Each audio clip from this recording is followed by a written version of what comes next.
जय हिंद दोस्तों, स्वागत है आप सभी का हमारे चैनल पर। देश भर के लाखों केंद्रीय कर्मचारियों और 70 लाख से अधिक पेंशन धारकों के लिए आज की यह जानकारी बेहद महत्वपूर्ण मानी जा रही है, क्योंकि केंद्र सरकार, कार्मिक मंत्रालय और वित्त मंत्रालय की ओर से एक साथ कई बड़े संकेत और महत्वपूर्ण दिशा निर्देश सामने आए हैं। लंबे समय से कर्मचारी और पेंशन धारक जिन मुद्दों को लेकर लगातार आवाज उठा रहे थे, अब उन मुद्दों पर सरकार के स्तर पर चर्चा तेज होती दिखाई दे रही है।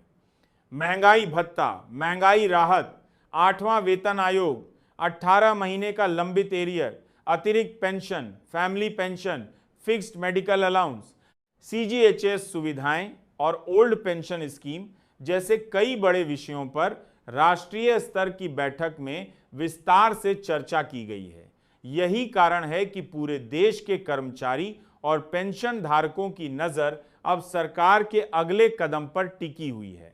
आने वाले समय में अगर इनकी मांगों पर सकारात्मक फैसला लिया जाता है तो करोड़ों परिवारों को सीधा लाभ मिल सकता है और कर्मचारियों की आर्थिक स्थिति में बड़ा सुधार देखने को मिल सकता है।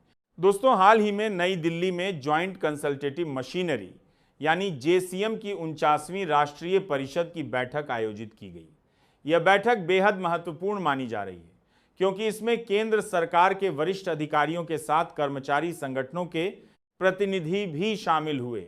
बैठक की अध्यक्षता कैबिनेट सचिव स्तर पर की गई और कर्मचारी पक्ष की ओर से प्रमुख प्रतिनिधियों ने कर्मचारियों तथा पेंशनरों से जुड़े मुद्दों को मजबूती के साथ सरकार के सामने रखा। इस बैठक की सबसे खास बात यह रही कि जेसीएम व्यवस्था के 60 वर्ष पूरे होने पर डायमंड जुबली कार्यक्रम भी आयोजित किया गया। सरकार ने कर्मचारी संगठनों और प्रशासन के बीच संवाद की इस व्यवस्था की सराहना की और कहा कि कर्मचारियों तथा पेंशनरों के हितों को लेकर चर्चा और समाधान की प्रक्रिया आगे भी जारी रखी जाएगी। लेकिन दोस्तों, इस बैठक की असली चर्चा उन बड़े मुद्दों को लेकर रही जिन्हें कर्मचारी संगठन लंबे समय से उठा रहे थे और जिन पर अब एक बार फिर गंभीर विचार शुरू होता दिखाई दे रहा है। सबसे पहले बात करते हैं अतिरिक्त पेंशन यानी एडिशनल पेंशन की। वर्तमान व्यवस्था के अनुसार केंद्र सरकार के पेंशनरों को 80 वर्ष की आयु पूरी होने के बाद अतिरिक्त पेंशन का लाभ मिलना शुरू होता है। लेकिन कर्मचारी संगठनों ने सरकार के सामने यह तर्क रखा कि बहुत बड़ी संख्या में पेंशन धारक 80 वर्ष की आयु तक पहुंच ही नहीं पाते। ऐसे में वे इस सुविधा का वास्तविक लाभ लेने से वंचित रह जाते हैं। इसलिए मांग रखी गई कि अतिरिक्त पेंशन की शुरुआत 65 वर्ष की आयु से की जानी चाहिए। प्रस्ताव में सुझाव दिया गया कि 65 वर्ष की आयु पर 5% अतिरिक्त पेंशन, 70 वर्ष की आयु पर 10% और 75 वर्ष की आयु पर 15% अतिरिक्त पेंशन दी जाए। कर्मचारियों और पेंशन धारकों का कहना है कि बढ़ती उम्र के साथ दवाइयों, इलाज और रोजमर्रा के खर्च तेजी से बढ़ जाते हैं।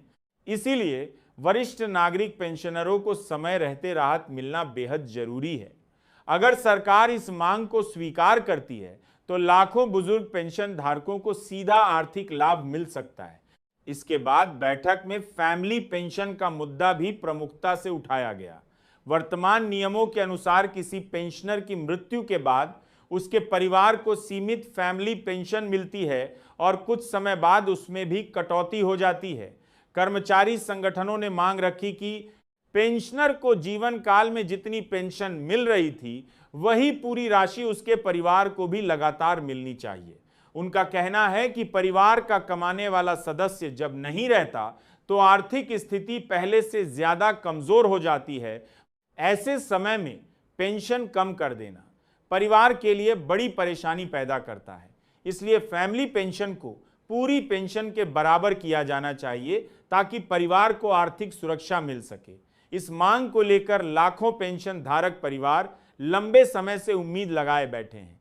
बैठक में चिकित्सा सुविधाओं का मुद्दा भी काफी गंभीरता से उठाया गया। सीजीएचएस अस्पतालों और चिकित्सा योजनाओं से जुड़े कई महत्वपूर्ण सुझाव सरकार के सामने रखे गए। कर्मचारी पक्ष की ओर से कहा गया कि कई बार इलाज का खर्च निर्धारित पैकेज रेट से ज्यादा हो जाता है और अतिरिक्त राशि पेंशनरों को अपनी जेब से खर्च करनी पड़ती है। ऐसे में मांग रखी गई कि इलाज का पूरा खर्च सरकार द्वारा वहन किया जाए ताकि बुजुर्ग पेंशनरों को आर्थिक बोझ का सामना न करना पड़े। इसके अलावा मेडिकल बिलों के भुगतान में होने वाली देरी पर भी चिंता जताई गई। कई पेंशन धारकों को महीनों तक अपने मेडिकल बिलों के भुगतान का इंतजार करना पड़ता है, जिससे उन्हें आर्थिक परेशानी उठानी पड़ती है। इसीलिए सरकार से मांग की गई कि सभी मेडिकल बिल समयबद्ध तरीके से पास किए जाएं।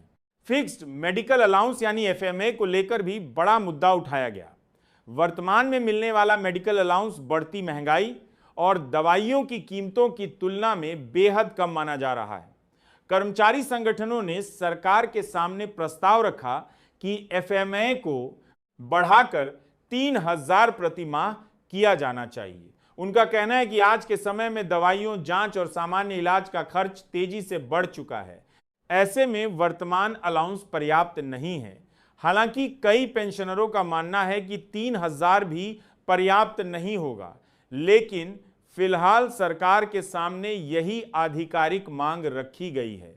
अगर इस मांग पर सकारात्मक निर्णय लिया जाता है तो लाखों पेंशन धारकों को हर महीने अतिरिक्त राहत मिल सकती है। सीजीएचएस से जुड़ी एक और महत्वपूर्ण मांग बैठक में रखी गई। कर्मचारियों ने कहा कि सीजीएचएस लाभार्थियों को अपने माता, पिता या सास, ससुर में से किसी एक को डिपेंडेंट चुनने की स्वतंत्रता मिलनी चाहिए।